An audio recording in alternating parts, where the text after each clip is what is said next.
Bonsoir tout le monde. Alors, il est 19 heures pile et on aime bien débuter à l'heure. Alors, bienvenue sur cette présentation, ce webinaire intitulé Écrire un bon discours, bien, c'est pas sorcier. Souvent, lorsque des clients m'approchent en coaching ou en consultation pour soit leur pitch de vente ou lorsqu'ils veulent bâtir une formation, une présentation, un séminaire, une conférence, peu importe, la première question que je leur pose, c'est quoi le problème? Pourquoi? Parce que souvent, les gens ne seront pas intéressés à votre solution, à votre champ d'expertise, à ce que vous avez à partager, s'ils ne sont pas conscients, d'abord et avant tout, de leur problème. Si on posait la question pour la présentation de ce soir, c'est quoi le problème? Bien, je vous explique. Je suis membre Toastmasters depuis maintenant 17 ans. Et j'ai constaté à travers ce beau voyage Toastmasters, à travers mes activités soit les clubs dont j'ai fait partie ou que les clubs que j'ai visités ou les clubs même que j'ai aidé à démarrer, le brise-glace, normalement, ce n'est pas vraiment un problème. On est accueillis dans le club, le VP Formation, les gens du club nous accueillent, puis on nous explique un peu comment ça fonctionne. Et souvent, le brise-glace va se faire quand même assez vite. Ce que j'ai constaté, c'est que suite au brise-glace, souvent, après ça, ça prend du temps. Ça prend du temps avant que le prochain discours se fasse. Et il y a des raisons à ça, puis c'est des raisons qu'on va aborder ce soir dans le webinaire. Pathways est encore très récent dans notre organisation, tellement que lorsque je visite des clubs, certains membres qui étaient déjà membres Toastmasters avant même que Pathways soit implanté, sont encore dans ce qu'on appelle l'ancien programme, le legacy qu'on appelle. Et une des raisons pourquoi Pathways avait été implanté, c'est que seulement 10%, plus ou moins, des membres sur la planète, des membres Toastmasters, complétaient le premier manuel, le fameux manuel de CC, qui comprend dans le fond 10 discours. Alors, imaginez que vous vous inscrivez à une ligue de bowling, ligue de quilles. Et là, vous avez des matchs, vous avez votre soirée de bowling à tous les jeudis soirs, puis vous allez là, puis vous vous asseyez. Vous avez acheté votre boule, votre gant, puis votre petit sac, puis les souliers, puis tout le kit. Et vous vous asseyez, puis vous regardez les autres jouer. Je pense que ça serait un petit peu irréaliste. On vous poserait bien assez vite la question, pourquoi tu t'es inscrit à ça? Bien, souvent, les gens s'inscrivent à Toastmasters pour améliorer, oui, leur leadership, mais aussi leurs habiletés en communication, faire des discours, des présentations, prendre la parole en public. Et ils sont assis sur les lignes de côté et regardent ce qui se passe parce qu'ils ne sont pas capables de bâtir des discours. En fait, ils se racontent l'histoire comme quoi ils ne sont pas capables de bâtir des discours et on entend toutes les excuses. Ah, j'ai pas d'idée, j'ai pas le temps, c'est trop long, j'ai pas le temps de me préparer, je sais pas de quoi parler et tout ça. Et dans la prochaine demi-heure, c'est ce qu'on va aborder. Alors, qu'est-ce qu'on va voir ce soir? Évidemment, ça va aller très vite, vous allez voir. On va parler qu'est-ce qui se passe entre les deux oreilles, l'attitude. On va parler évidemment de l'état d'esprit, qu'est-ce qu'on se raconte comme dialogue interne. On va rentrer un peu dans la technique. Quels sont les objectifs de tout type de présentation réussie, que ce soit chez Toastmasters, que ce soit dans vos activités professionnelles ou dans n'importe quelle autre organisation? On va parler de qu'est-ce qu'une structure efficace lorsque vous bâtissez votre discours et un outil très puissant, votre histoire. Comme je vous disais avant le début de la présentation, ça va aller très, très vite. Alors, je vous invite à prendre en note mon courriel, mon adresse email. Prenez-la en note, prenez-la en photo, puis gênez-vous pas si ça a effectivement été trop vite pour vous, puis que vous avez encore des questions, ou des fois, les questions peuvent venir plus tard dans les prochaines heures, les prochaines journées après la présentation. Ça va me faire plaisir de répondre à vos interrogations. À supposer que la présentation de ce soir ne durait que 2 minutes, puis que j'avais très peu là, de temps pour vous partager mes réflexions, puis vous partager comment je vois ça, moi, bâtir un discours en peu de temps. Comment je vois ça, le titre de ma présentation qui est Bâtir un discours, c'est pas sorcier. Et que, à supposer que je n'avais qu'une seule clé à vous partager, ce serait ceci. Soyez imparfait. Je m'explique. Nulle part, que ce soit dans les manuels Toastmasters ou que ce soit dans les projets Pathways, peu importe le parcours, peu importe le projet, peu importe ce qu'on vous demande de faire, nulle part, et je me répète, nulle part, il est écrit que vous devez maîtriser à la perfection un volet, un élément, quelque chose qui a rapport à l'art oratoire ou en lien avec votre projet. Ce qu'on vous demande de faire, ça existe depuis plus de 90 ans, depuis les débuts de l'organisation. Ce qu'on vous demande de faire, c'est de travailler le projet. C'est de tenter, exemple, de travailler la variété vocale, aller droit au but, de travailler les aides visuelles, de travailler n'importe quel. Les projets sont maintenant beaucoup plus élaborés dans Pathways, mais c'est le même principe. On vous demande de travailler les objectifs qu'on vous suggère, qu'on vous met au défi de travailler, mais jamais on va vous demander d'être parfait. Alors, trop souvent, la perfection vient nous ralentir. Parce que là, on a, comme je disais en début de présentation, on a adhéré à l'organisation, on s'est trouvé un club. Pour plusieurs d'entre nous, on l'a visité 1, 2, 3 fois. Et là, on commence à s'acclimater. Puis là, on prend notre courage à deux mains et avec les encouragements de notre VP à la formation et des autres membres, on livre notre premier discours. Yeah! Tout le monde nous applaudit, puis peu importe comment on a performé, peu importe comment on a livré ce premier discours-là, on est content, tout le monde nous encourage, puis là vient le temps de préparer le deuxième discours, puis là, on commence à se raconter des histoires. On commence à vouloir être parfait. Et c'est là qu'on ralentit de façon indue notre progression dans Toastmasters ou dans n'importe quel autre domaine de notre vie. Alors, la clé, permettez-vous d'être imparfait. Parce que ce qu'on veut voir, que ce soit dans un contexte Toastmasters ou dans n'importe quel autre contexte, on ne veut pas que vous soyez parfait, on veut que vous soyez présent. C'est ça qu'on veut voir. On veut voir votre personnalité, votre couleur, votre saveur. On veut voir votre passion au lutrin ou sur la scène ou au devant de la salle. On ne veut pas voir la perfection, c'est pas vrai.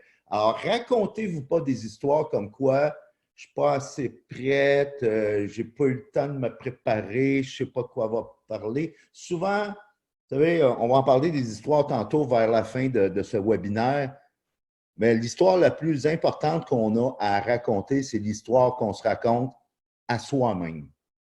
Et c'est ça qu'il faut prendre conscience. Parce que la perfection, ben, comme je disais, ben, c'est l'ennemi du progrès. C'est ce qui nous empêche d'avancer dans Toastmasters ou dans n'importe quel autre domaine de notre vie. Alors, allons-y avec un peu de technique. Quels sont les 4 objectifs de tout type de présentation? Et j'insiste, tout type de présentation. Que ce soit technique, scientifique, humoristique, inspiration, peu importe le champ d'expertise. Quand vous avez ça en tête, ça va vous aider dans un peu la structure qu'on va parler tantôt, mais ça va vous aider à bâtir votre discours, votre présentation. Le premier, ben, c'est simple, mais à la fois, c'est aussi un défi, c'est d'informer. C'est-à-dire, quel élément d'information vous voulez partager avec l'auditoire? Le conseil que je vous donnerais, puis on n'a pas beaucoup de temps pour le faire ce soir, là, mais c'est faites vos recherches, faites vos devoirs, parce qu'à l'ère de l'information, ça ne fera pas tellement mal, il n'y aura pas des conséquences graves dans Toastmasters, mais dans votre emploi, dans vos activités professionnelles ou d'affaires, informer, c'est important, mais faites vos devoirs parce qu'on est capable de contre-vérifier l'information que vous partagez. À l'ère des moteurs de recherche, c'est facile de faire ces recherches. Ensuite, le deuxième objectif, c'est de divertir. Qui dit divertir, ce n'est pas nécessairement, puis même je dirais, c'est presque jamais compter des blagues. Ça n'a pas rapport. Qui dit divertir, dit de faire ressortir l'humour de votre présentation, elle est déjà là. Puis je vais vous partager dans le dernier segment de ma présentation, je vais vous partager un outil très puissant pour pouvoir rencontrer cet objectif-là. Vient ensuite ce qu'on appelle l'appel aux émotions. Comme je disais dans l'objectif numéro 2, divertir n'est pas nécessairement compter des blagues. L'appel aux émotions, ce n'est pas nécessairement la boîte de Kleenex. Il y a moyen de faire appel aux émotions sans que ce soit dramatique. Et tout comme l'objectif numéro 2, divertir, l'appel aux émotions, dans le dernier segment de la présentation, je vais vous partager un outil très puissant pour ce faire.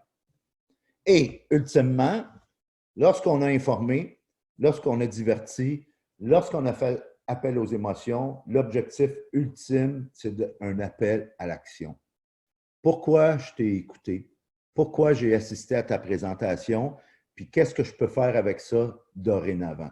C'est ce qu'on appelle l'appel à l'action pourrait aussi être appelé en d'autres mots. C'est quoi la morale de ton histoire? En quoi ce que tu viens de me raconter peut changer ma vie?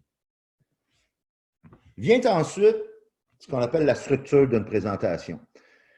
Chez Toastmasters, on a été habitué, puis c'est une façon un peu, comment dire, plus facile d'expliquer à un nouveau membre pour l'aider à structurer son discours, sa présentation. On va tout le temps définir la structure en 3 points, intro, corps, conclusion. En 2020, à l'ère des distractions, à l'ère de l'information, où on est surchargé d'informations, ce n'est pas suffisant, selon moi, intro, corps et conclusion. Il manque 2 éléments et je vous explique. Le premier, c'est l'ouverture. Trop souvent, nous ouvrons nos présentations dans un contexte Toastmasters, mettons, de façon trop générique. Heureusement que l'environnement Toastmasters est un environnement quand même assez sympathique, convivial, où les gens veulent votre réussite, puis on est là pour apprendre, puis on est là pour... c'est sécuritaire, là, même si on fait des erreurs, ben, il n'y a pas de conséquences autres que apprendre et grandir. Dans un contexte d'affaires, dans un contexte corporatif, dans un autre contexte à l'extérieur de Toastmasters, les gens ont le nez collé sur leur téléphone intelligent, sur leur tablette. Ils sont de nature, en particulier de nos jours en 2020, distraits. Alors, c'est important de capter l'attention et de les mettre sur le bout de leur chaise. C'est ce que l'ouverture va faire. Il y a différentes techniques pour avoir une ouverture qui capte l'attention. On n'a pas le temps ce soir d'élaborer, mais il y a une chose que je vais vous dire, c'est si vous faites en sorte d'être différent, si vous faites en sorte de ne pas être trop générique. Vous savez, dans la culture Toastmasters, trop souvent, nos discours, nos présentations commencent par « Merci, monsieur l'animateur, chers collègues et distingués invités », tout ça. Alors, imaginez si ça fait 18 fois que j'entends ça dans la soirée, est-ce que vous captez mon attention? Question se pose. Si à l'inverse, vous débutez par soit un silence, une question, une citation, une mise en situation, il y a différentes techniques, bien là, je vais lever la tête, ouvrir les yeux, ouvrir les oreilles, puis je vais dire, oh, oh, qu'est-ce qui se passe? Vous venez de capter mon attention. C'est ce que l'ouverture sert, à capter l'attention justement à l'ère des distractions. Va venir ensuite ce qu'on appelle la fameuse introduction. Alors, si vous avez fait une ouverture qui n'est pas générique, qui est différente, qui capte l'attention, là, après ça, vous pouvez faire vos salutations. Vous m'avez donné une raison de vous écouter. Vous m'avez mis sur le bout de ma chaise, puis là, j'ai hâte d'en savoir plus. Alors, ce qu'on appelle les fameuses règles d'usage, les politesses, courtoisie, monsieur l'animateur et ainsi de suite, c'est correct si vous tenez à le faire. Ensuite, va venir ce qu'on appelle dans l'introduction, de quoi allez-vous nous parler? Si vous êtes pour nous parler de quelque chose qui, je ne sais pas moi, comme par exemple un sujet chaud de l'heure comme le réchauffement climatique, vendez-nous l'espoir. Si vous êtes pour nous parler de quelque chose que je devrais peut-être changer, donnez-moi un peu des raisons en introduction qu'à la fin de ma présentation, voici mon objectif, voici ce que j'aimerais que vous preniez en considération. Alors, l'ouverture capte l'attention, l'introduction annonce vos intentions. Ensuite vient évidemment le corps. Donc, je vous invite, comme vous voyez, les 3 petits points ici, les 3 ampoules, je vous suggère pour que ça soit facile à suivre, mais aussi facile à bâtir pour vous, 3 points, 3 clés, 3 outils, 3 suggestions, 3 façons, 3...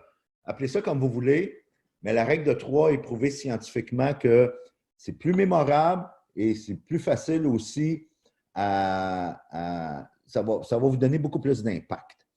L'autre chose que ça va faire aussi, quand vous allez bâtir votre présentation, quand on dit que ça ne prend pas tant de temps que ça bâtir un discours, vous voulez me donner des raisons d'adopter tel ou tel comportement à supposer. Listez-en 4, 5, 6, 7, peu importe. Ensuite, choisissez les 3 plus importants. Parce que l'être humain ne change pas de comportement juste sur de l'information. Alors, c'est important l'information, mais trop surchargé ne donne rien, puis ça diminue l'impact de votre discours. Alors, s'il y a d'autres points que vous voulez partager, mettez-les en filière pour une prochaine présentation et ça va vous faire du matériel pour écrire d'autres discours plus facilement et plus rapidement.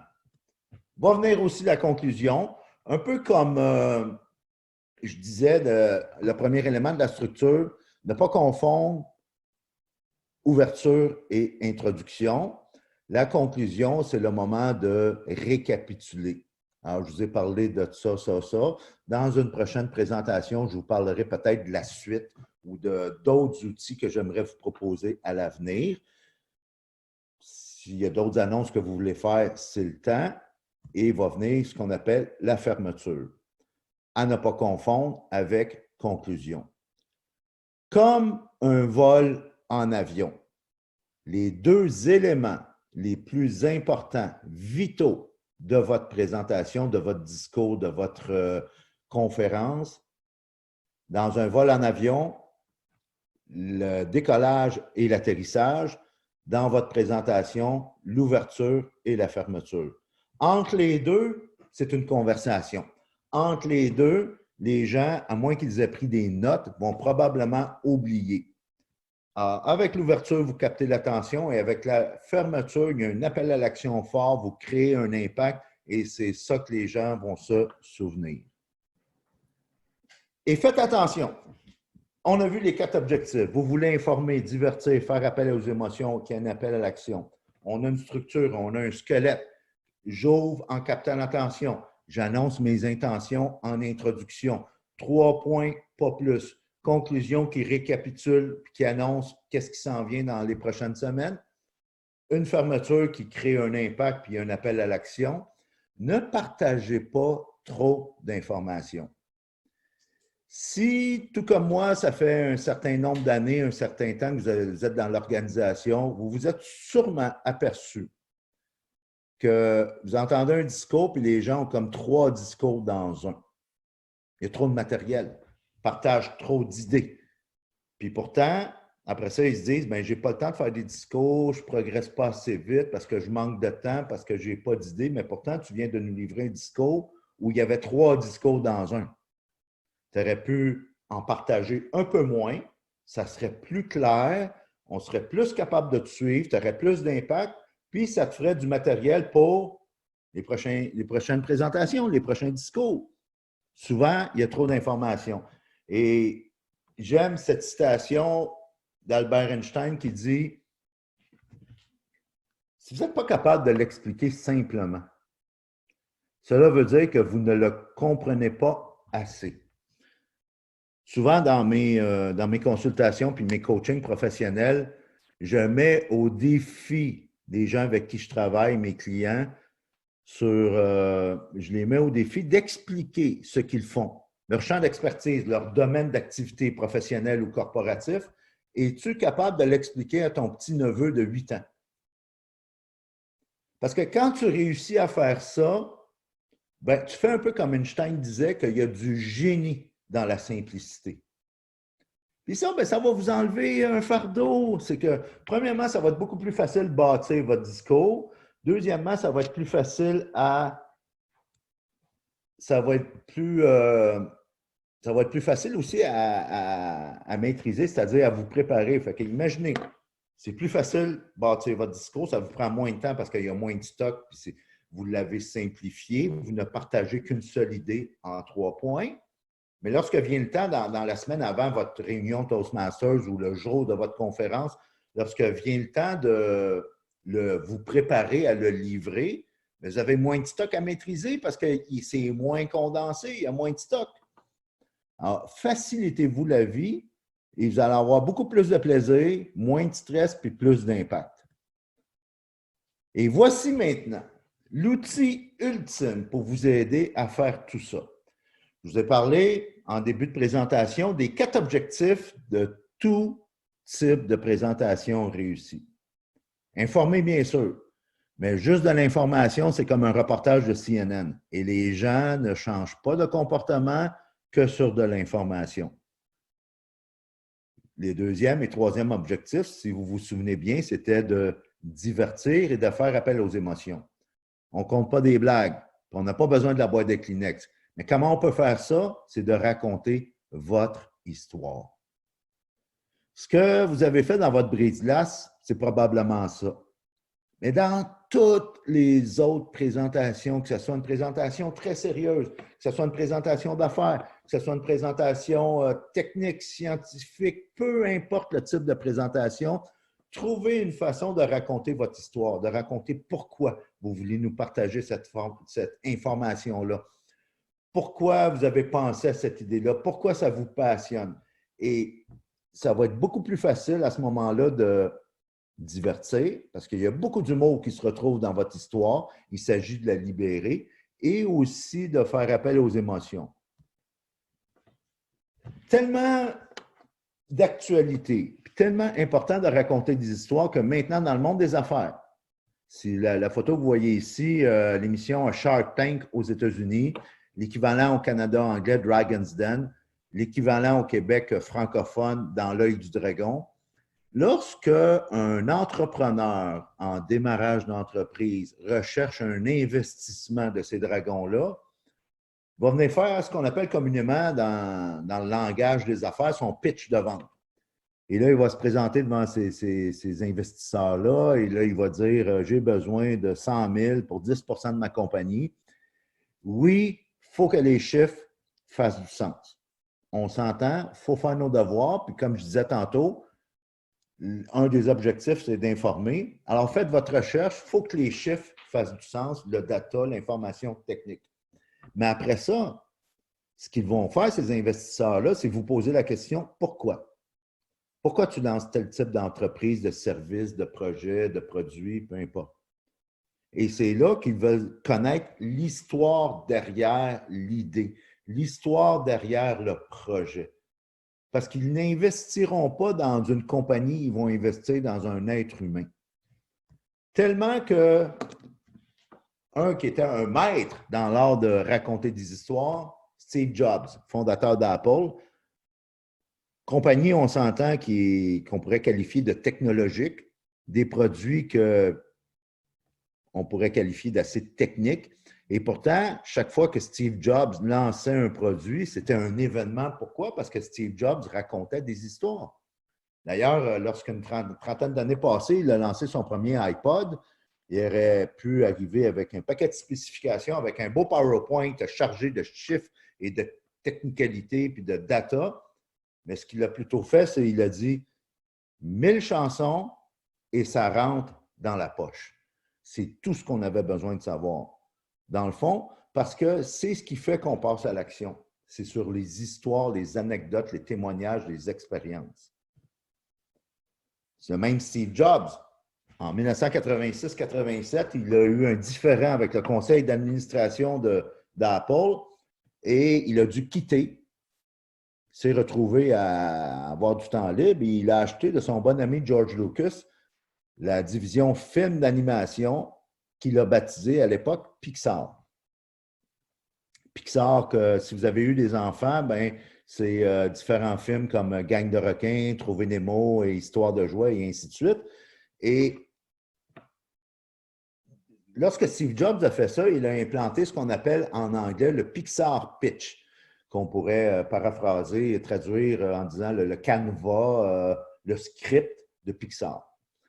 Et je vous invite, on n'a pas le temps ce soir, là, mais dans des ateliers beaucoup plus longs, on le fait ensemble, on travaille ça.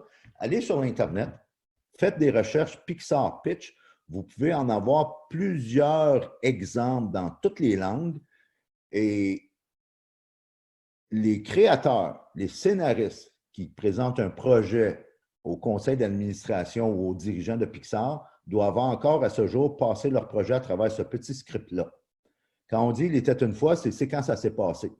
Chaque jour, c'est qu'est-ce qui se passait à ce moment-là. Arrive une problématique, cette problématique cause telle conséquence, va arriver une solution qui va amener jusqu'à ce que finalement, une résolution.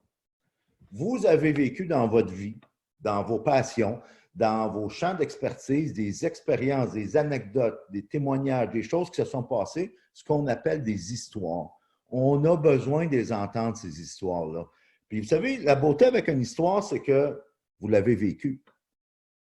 Alors, si vous arrivez devant nous, puis qu'on vous a donné seulement 5 à 7 minutes pour faire votre présentation, puis qu'il y a une mise en contexte, puis vous nous informez un peu, puis vous nous annoncez dans votre introduction quels vont être de quoi vous allez discuter avec nous ce soir ou aujourd'hui, puis qu'en plus, vous enrobez tout ça d'un témoignage, d'une expérience, d'une anecdote ou d'une histoire, le 5 à 7 minutes va passer très vite.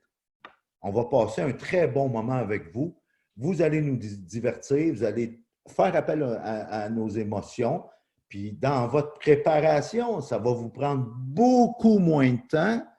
Et quand vous allez vous préparer là, à supposer que vous avez tout écrit votre discours, là, votre présentation, là, la prochaine rencontre Toastmasters où vous êtes à l'agenda pour votre discours, c'est dans une semaine. Votre préparation va être beaucoup plus facile et moins stressante parce que l'histoire, vous la connaissez déjà, elle est en vous. Il reste juste à la revivre et à nous la faire vivre à nous. Beaucoup plus simple, beaucoup plus facile. Alors, je vous encourage dans les prochaines heures, prochains jours, prochaines semaines, allez voir qu'est-ce que ça a l'air, le Pixar Pitch. Ça va vous donner une structure pour bâtir des anecdotes, des témoignages, et vous pouvez même le faire avec des prospects, avec des invités qui viennent visiter votre club Toastmasters. Alors, au lieu, là, je fais un aparté. On sort un peu du contexte, là, mais vous allez voir, c'est important, puis ça va vous aider. Dans vos rencontres Toastmasters, je vous le souhaite, il doit se présenter des invités de temps à autre, puis je vous souhaite que ça soit le plus souvent possible. Puis trop souvent, on tombe dans le piège de vendre Toastmasters au lieu de vendre la transformation. On va parler de pathways, on va parler des cotisations, on va parler de la structure, des réunions, le programme, comment ça marche, la structure, tu sais, tout le fonctionnement de l'organisation, mais on ne parle jamais des transformations. Puis il n'y a personne qui se lève le matin en disant, en ayant comme une épiphanie et en disant « j'ai besoin de Toastmasters ». C'est pas vrai, ça. Les gens se lèvent le matin et ils se disent « on m'a offert une promotion, je vais devoir diriger des équipes. Je ne sais pas comment faire. Il me manque des habiletés pour faire ça. On m'a demandé de faire 10 minutes au prochain congrès de la compagnie. On m'a demandé de faire une présentation à la chambre de commerce. Je ne sais pas, j'ai peur. Je ne sais pas comment me structurer. Je ne sais pas comment faire. J'ai besoin d'aide. » Les gens ont besoin d'une transformation. Et ce que vous devez faire, c'est vendre la transformation de d'autres collègues qui ont vécu ces transformations-là. Et c'est ça qui va faire appel aux émotions. Et c'est ça qui va faire en sorte que vos prospects, vos invités vont vouloir adhérer à votre organisation. On adhère à une organisation qui peut nous changer, qui peut nous transformer, et non à une structure. Alors oui, l'information est importante. Mettez ça dans la pochette d'invités. Oui, c'est important d'informer. Mais ce qui va faire en sorte que vous allez changer des vies, c'est en racontant des histoires. C'est comme ça que vous allez faire une différence. Tellement que c'est très sérieux. Vous savez, lorsqu'on regarde ici, si je recule d'une diapo, le Pixar Pitch a été instauré pour des petits films d'enfants. Là, certains pourraient dire, ouais, mais tu sais, moi, c'est sérieux, là, je travaille dans une grosse boîte corporative, puis j'ai des présentations sérieuses à faire. Ben, Daniel Pink, dans son livre To Sell is Human, Vendre, c'est humain, fait la promotion du Pixar Pitch. Pour des agents immobiliers, pour des conseillers financiers, pour tout type de représentants des ventes, pour tout type de professionnels dans le monde des affaires. Si vous voulez mobiliser, si vous voulez convaincre, il vous conseille d'utiliser le Pixar Pitch pour toucher les cœurs. Parce que oui, notre cerveau va analyser l'information, mais c'est vraiment notre cœur qui va faire en sorte qu'on va vouloir passer à l'action, qu'on va vouloir changer un comportement. D'ailleurs, la grande Maya Angelou disait « Il n'y a pas de plus grande agonie que de porter en soi une histoire jamais racontée. » Vous avez une histoire, vous avez vécu des expériences, vous avez vécu des histoires et une façon très puissante de simplifier vos présentations, vos discours, de faire en sorte que les gens vont être pendus à vos lèvres, c'est de raconter ces histoires-là. Parce que, toujours Maya Angelou qui disait, les gens vont oublier ce que vous avez dit. Ils vont même oublier ce que vous faites. Mais jamais ils vont oublier ce que vous allez leur faire ressentir. Et c'est à travers les anecdotes, les témoignages, les expériences et les histoires qu'on peut faire ça.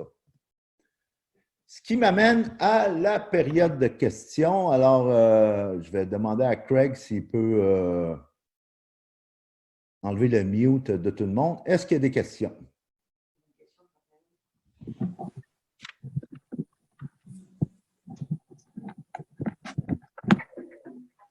Alors, on a une question de Raphaël qui demandait de répéter quelle est la différence entre la conclusion et la fermeture à la fin. Bien, la conclusion, c'est un peu, comment dire, technique. On veut, c'est tu vas récapituler qu'est-ce qu'on vient de parler. Alors, on a vu ce soir que les objectifs d'une présentation, c'est ça, ça, ça, et la structure, c'est ça, ça, ça. C'est un peu une récapitulation de ce qu'on vient de partager, tandis que la fermeture, c'est vraiment un appel à l'action. C'est une morale. C'est quelque chose qui va créer un impact. Souvent, dans le monde de la vente, on va suggérer dans un webinaire ou lorsqu'on fait des webinaires en affaires, dans des business, la conclusion va servir à annoncer qu'est-ce qu'on a à vendre, puis c'est quoi les prochaines étapes, qu'est-ce qui s'en vient. Et la fermeture va servir à offrir une morale, un appel à l'action. Un grand pacha, toi. Hein, Maninou? Un grand pacha. Oui, moi j'ai une question à poser. Oui.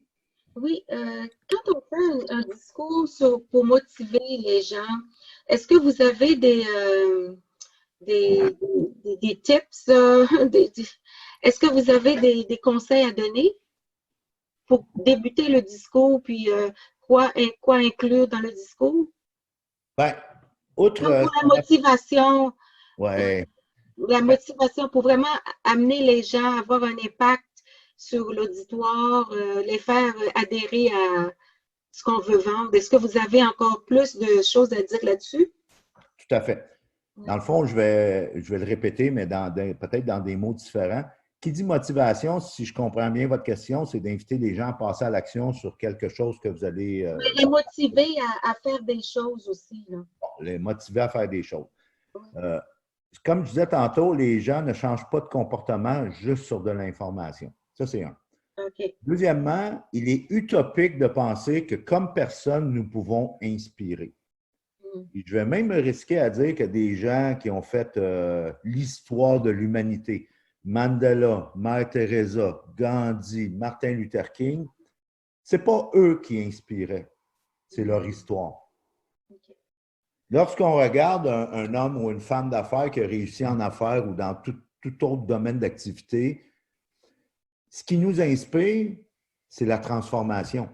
Ce qui nous inspire, c'est cette personne-là, par exemple, est partie de rien, a vécu tel ou tel défi, a surmonté ses obstacles et, grâce à l'aide de tel mentor ou de tel professeur ou de ses parents ou de tel coach ou peu importe, a réussi à changer sa vie en posant telle action. Là, on va motiver les gens à eux aussi. Il faut que votre histoire devienne leur histoire. OK. Dans le fond, plus votre histoire elle est personnelle, plus elle est universelle. Et à ce moment-là, pour employer votre expression, ça va être beaucoup plus facile de motiver parce que vous touchez les cœurs, parce que vous parlez, quand vous racontez une histoire, aux deux côtés du cerveau aussi. Alors, OK. ce n'est pas vous qui motivez, ce n'est pas vous qui inspirez, c'est votre histoire. OK. Merci beaucoup. Plaisir. Bonsoir, Raymond. Bonsoir. Dans un contexte où le discours est toujours une contrainte de temps, parce qu'un 5 à 7 minutes, c'est pas quand tu as 1 heure, est-ce qu'il y a des stratégies différentes à utiliser lorsqu'on a peu de temps pour passer un message? Excellente question. Moi, je dirais, premièrement, une seule idée.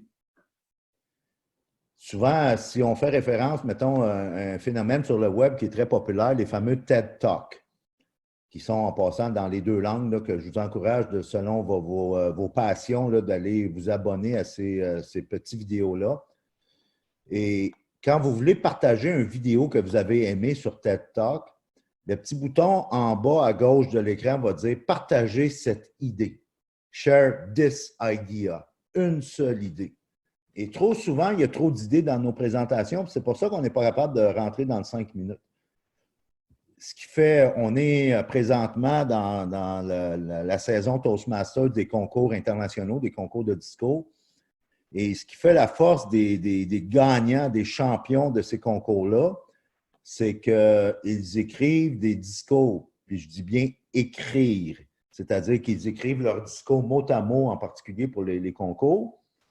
Ils écrivent des discours de 5 minutes qu'ils livrent en 7 minutes. J'ai trop souvent vu dans des rencontres régulières Toastmasters, dans un contexte normal là, de progression Toastmasters, des membres écrivent des discours de 9 minutes qu'ils essaient de livrer en 7 minutes. Alors, la clé, c'est écrivez-en moins, puis prenez plus le temps pour le livrer. Partager une seule idée va vous aider, pas trop de stock, parce qu'on essaie trop souvent, puis l'expression québécoise, de squeezer le contenu à l'intérieur, puisque ça fait un peu comme une cruche d'eau qui est pleine, puis on essaie d'en ajouter, bien, ça déborde. Ça va nous aider, puis je suggère, faites l'exercice une bonne fois. C'est à supposer que la plupart du monde utilise Word. Si vous utilisez Word, un discours de 5 à 7 minutes, c'est maximum 750-800 mots, tout dépendant de la vitesse à laquelle vous parlez. Quelqu'un comme moi qui a un débit quand même modéré, je pourrais dire, là, tout dépendant entre 100 et 125 mots minute, j'écris mes discours, en particulier pour les concours, encore plus, là, maximum 700 mots. 750, gros max. Tout en incluant au moins une histoire, une expérience, une anecdote, quelque chose qui est arrivé, parce que je ne veux pas juste partager de l'information, je veux aussi divertir et faire appel aux émotions. Ensuite, ben, quand vient le temps de l'écrire, c'est plus facile. Quand vient le temps de le livrer, dans ma préparation mentale, c'est encore plus facile, parce que l'histoire, je la connais. Autre question, Raymond. Est-ce que tu as des trucs pour mémoriser un discours, pour éviter d'avoir des notes à utiliser lorsqu'on les fait? Est-ce que tu as des trucs pour aider à la mémorisation? Oui, le truc va peut-être vous surprendre, c'est de ne pas le mémoriser, justement. En anglais, je vais essayer de le paraphraser, là, mais il y a un dicton en anglais qui dit « Don't memorize, familiarize ». C'est le pire piège à tomber, c'est de tenter de le mémoriser parce que c'est presque assuré qu'on va avoir un blanc de mémoire. C'est presque assuré qu'on va bloquer puis que là, on va vouloir faire appel à nos notes. C'est ce que je fais, moi, la plupart du temps, je vais l'écrire mot à mot en me basant sur le nombre de mots qui est comme mon barème, si on veut, là, mon canevas, 700, 750 mots maximum, tout dépendant du nombre de pauses et de moments d'émotion que je veux avoir. Et après ça, ben, je jette le script. Je l'ai scripté pour voir si ça faisait du sens, s'il y avait une structure, s'il y avait des bonnes transitions, si je rencontrais tous les objectifs de informer, appel aux émotions, divertir, l'appel à l'action. Tout est là, j'ai une ouverture qui capte l'attention, j'ai une fermeture qui punch. Maintenant, je vais laisser tomber mon script et je vais juste avoir du plaisir avec mon auditoire. Je vais être en conversation.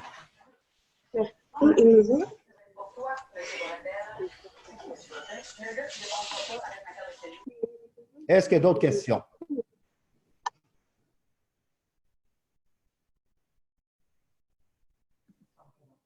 semble pas avoir... Peut-être une question. Oui, Danny. Oui. Est-ce que tu écris, tu parles de script que tu écris avant un discours, est-ce que tu fais ça pour chaque discours, chaque prise de parole? Ça dépend. Ça dépend du contexte. Je te répondrais à 350 pour tous les concours de discours, oui. Parce que ce qui est écrit peut être édité. Ce qui est écrit mot à mot peut être amélioré. Par exemple, si je pratique puis je répète des discours dans mettons, avant un concours ou entre les différents niveaux et que telle phrase fonctionne moins bien, bien, je peux la remplacer parce que je l'ai écrit mot à mot. Ceci étant dit, je répète ce que j'ai dit tantôt, je ne vais pas le mémoriser, je vais plutôt me familiariser. Maintenant, si les enjeux ne sont pas les mêmes, ce n'est pas tout le monde qui fait de la compétition. Et ce n'était pas le but de la présentation de ce soir, de vous préparer pour de la compétition. Tout dépendant de votre niveau d'expérience, est-ce que c'est un défi pour vous de livrer des discours dans le temps? Est-ce que c'est un défi pour vous de partager seulement une idée, puis là, vous vous apercevez qu'il y a trop de stock, il y a trop d'informations? À ce moment-là, je vous mettrai au défi de l'écrire mot à mot. Répondre à ta question, Dani, je ne le fais plus maintenant, surtout que je suis souvent invité dans des clubs à livrer des présentations beaucoup plus longues. On me donne pratiquement la plupart du temps le temps que j'ai besoin, genre des 15-20 minutes. À ce moment-là, je vais juste écrire les grandes lignes. Mais je vais quand même m'assurer de maîtriser et d'avoir passé du temps sur l'ouverture et la fermeture et sur la structure de ma présentation. OK. Merci. J'aurais peut-être une autre question. Vas-y. Bien, ça sort un petit peu là, du cadre de cette présentation-là que tu fais aujourd'hui, mais moi, je participe au concours de discours, mais c'est en lien un peu avec le script. Tu sais, j'ai écrit mon discours, j'ai l'impression d'être emprisonné dedans parce que je l'ai appris par cœur, ça donne un effet comme de récitation un peu. Aurais-tu des conseils peut-être pour... Ben, parce que tu dis qu'il faut comme sortir du texte puis pas improviser, mais le rendre naturel. Aurais-tu quelque chose à dire à propos de ça? Bien, ce que je t'inviterais à faire, je ne sais pas si tu as pris mon courriel en note, on pourrait peut-être avoir une petite conversation téléphonique ou sur Zoom dans les prochains jours, puis on pourrait peut-être plus en discuter, prendre plus le temps d'en discuter amplement. Okay. Ce que je te dirais, c'est est-ce que dans ton discours, il y a des histoires? C'est une histoire, c'est narratif. Bon. OK. Bien, ce n'est pas de la narration qu'il faut que tu fasses. Je vais juste me contenter pour ce soir de répondre ça, mais on pourra en discuter plus tard cette semaine si tu veux. OK. Il faut que tu passes de la narration à revivre l'histoire. Oui. Puis si tu revis l'histoire, tu vas raconter 10 fois la même histoire, puis les 10 fois, le narratif va être différent, les mots vont être dits peut-être légèrement différents d'une fois à l'autre, mais à chaque fois, tu vas nous faire vivre quelque chose parce que toi, tu le vis. Tu sais, dans Toastmasters, on a souvent des techniques d'art oratoire où on nous dit d'ajouter des gestes ou le contact visuel ou les expressions faciales, puis toutes les émotions, toutes ces choses-là. Mais quand on revit une histoire, on n'a pas besoin de ça. C'est déjà maîtrisé parce que tout devient naturel. Si vous allez dans un Tim Hortons ou un Starbucks, puis vous regardez les gens aux tables qui sont en conversation, ces gens-là ont un excellent contact visuel, ils ont un beau langage corporel, les mains bougent naturellement, les expressions faciales, tout est là. Toutes les techniques d'art oratoire qu'on essaie de rentrer de force chez Toastmasters, eux les maîtrisent naturellement. Pourquoi? Parce qu'ils sont en conversation avec l'auditoire, sont en conversation avec l'interlocuteur et ils se racontent des histoires. Faites la même chose dans vos discours, dans vos présentations, puis vous allez devenir beaucoup plus naturel. Et vous allez avoir beaucoup plus de plaisir et conséquemment, nous aussi. Merci. Hey, plaisir. Une dernière question avant que je puisse conclure. Moi, j'ai une question. Oui. Oui, la question que j'ai à poser, c'est parce que vous avez dit qu'il faut se limiter à seulement une idée quand on fait nos discours pour ne pas avoir trop d'idées, mais il y a des personnes dans le club qui vont dire, bien, ton discours, ça manque de contenu. OK. Peut-être parce qu'il manque d'histoire, il manque d'expérience, il manque d'anecdotes. OK. Peut-être. OK. La plupart du temps, c'est ça. Parce que une idée pourrait être, je ne sais pas, je vais vous donner un exemple. Mettons, vous manquez de temps dans votre journée, puis moi, mon idée que j'aimerais vous partager, c'est levez-vous à 5 heures le matin. OK. Et je pourrais diviser cette idée-là en 3 façons pour vous aider à vous lever à 5 heures le matin. OK, je comprends. Oui, oui. OK. Merci. Oui, oui, c'est beau. Oui, oui, merci beaucoup. Oui, j'ai compris. C'est Parfait. faire étape par étape. Oui, Ah oui? oui. OK. Merci. Ce qui m'amène à conclure sur, premièrement, une suggestion de lecture. Si vous avez encore accès, puis même si vous n'étiez pas membre, vous pouvez aller sur toastmasters.org et la revue Toastmasters d'octobre 2018 a un bon article qui donne des informations et d'autres trucs complémentaires à ce qu'on a discuté ce soir sur comment écrire un discours. C'est quelque chose que vous pourriez aller voir puis vous pourriez apprécier. Et je vous laisse sur deux petites pensées. La première, on a parlé tantôt de personnages historiques. J'ai donné l'exemple, j'ai cité Martin Luther King. Martin Luther King avait un mentor à l'époque, lorsqu'il a commencé son action civique, si on veut, le docteur Howard Thurman. Howard Thurman disait ceci: « Ne te demande pas ce que le monde a besoin, demande-toi plutôt ce qui te rend vivant et fais-le. » Parce que ce que le monde a besoin, c'est de gens vivants comme toi. Quand vient le temps de chercher pour des sujets de discours, quand vient le temps pour vouloir bâtir des présentations, quand vient le temps de vouloir inspirer les gens par nos histoires, la clé magique là, est déjà à l'intérieur de vous. Il s'agit juste à vous asseoir, puis de le mettre sur papier, puis venir nous le partager dans une conversation. Oui, il y a la structure qu'on a partagée. Oui, il y a les objectifs qu'on a partagés en début de présentation. Mais parlez de ce qui vous passionne. Parlez de ce qui vous réveille la nuit pour les bonnes raisons. Puis ça va être beaucoup plus facile de vous préparer à ce moment-là. Et quand va venir le temps de faire ça, soyez pas parfait. Parce que Mark Twain disait « L'amélioration continue vaut mieux que la perfection différée. » Puis c'est ce qu'on vous offre chez Toastmasters, c'est de l'amélioration continue. Parce que si vous lancez pas, si vous racontez ces histoires-là que je ne suis pas assez parfait, je ne suis pas assez prêt, je manque de temps, puis toutes les excuses des histoires qu'on se raconte, là, bien ça, c'est ce qu'on appelle la perfection différée, puis ce n'est pas comme ça que vous allez vous améliorer. Alors, j'espère que vous avez apprécié. Je vais juste vérifier. Je crois qu'on a encore dans le chat des personnes qui veulent, qui ont peut-être des questions. Pas de questions. Alors, bonne fin de soirée à tous. Si vous avez des questions, vous m'écrivez un courriel, puis ça va me faire plaisir de vous répondre. Et à la prochaine. Merci Raymond. Bye-bye. Bye. Merci beaucoup, Raymond. Merci, Raymond. Merci, Merci. Craig Senior. Oh, Craig Senior, the real one? Oui, vraiment. Okay.